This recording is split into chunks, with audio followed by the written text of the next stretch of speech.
So we'll go to question number 3 now. I'm going to hold up my hand there for Sarah so you can kind of hopefully find the questions. Question number 3 is Rusty Bibles has a question. Do you have any suggestions to help a believer of reincarnation? For example, Ryan Hammons has 55 verified statements about having a past life. Also, Bible prophecies mean nothing since the Simpsons have predicted the future many times. All right, 2 radically different claims. First off, if in fact these are even opposed to each other, because if we're going to go, hey, Ryan Hammons having, I don't know who that is, obviously some famous guy with a story about reincarnation. But you know, if we take his evidence and we say 55 verifiable claims about past lives, that if that matters, then certainly fulfilled prophecy matters, because Ryan Hammons is just giving you evidence from the past. This is historical evidence that's known at the time when he's giving it. But then you've got, you know, the Bible giving you prophetic statements about the future, which is far more impressive. Me telling you something obscure that happened in the past and then someone confirming that that's true, not as impressive as me predicting the future in detail and then letting it happen outside of my visible control. So that I'm just saying these. Do you see how sometimes this happens where objections are laid out that are not even consistent with themselves to Christianity? This sometimes happens, and I hope people are just aware of that. Now, what about Ryan Hammons? I haven't heard of him. I can't look in, but here's the things I would look at if I was examining his reincarnation claims. I would look at, do we know these claims were really made before they were verified? So what's the evidence? What is the evidence they were made before they were verified? If the story only comes out after it's verified, then it's a little bit difficult to prove that it was made ahead of time. This is where the Bible, it's kind of brilliant that the Bible has an Old and a New Testament. The Old Testament, 400 years of at least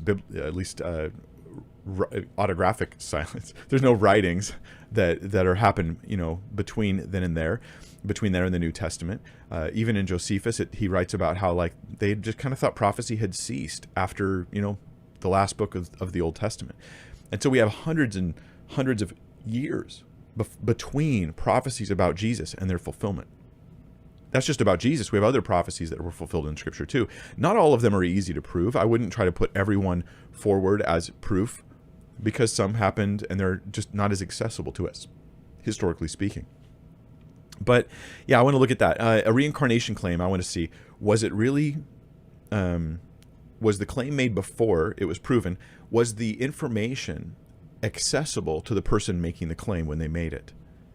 You know, we were obviously able to verify a claim because we had a reincarnated, a person who says I was reincarnated and I can tell you this from the past. And then we were able to go in and find that was true. Were they able to find that was true as well? Like, that's a really important claim to examine and would be a possible explanation. Another explanation as a Christian would be this. Now, if you're not a Christian, maybe this isn't, you know, something that convinces you. That's okay. Just realize that in a Christian worldview, this would show why reincarnation claims don't actually conflict with my worldview, because we believe that there are spiritual beings, right?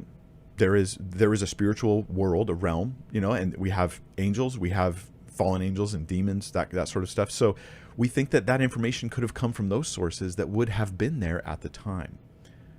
And so somebody feeling that they're being reincarnated and they're remembering these things from a past life could be getting that information from a deceitful spirit.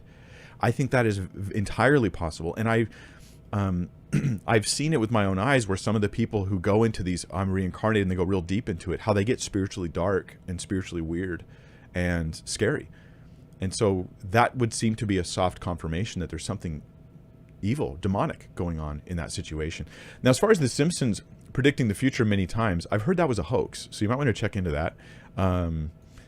Yeah, I've heard that was a hoax. I haven't really verified it, but yeah.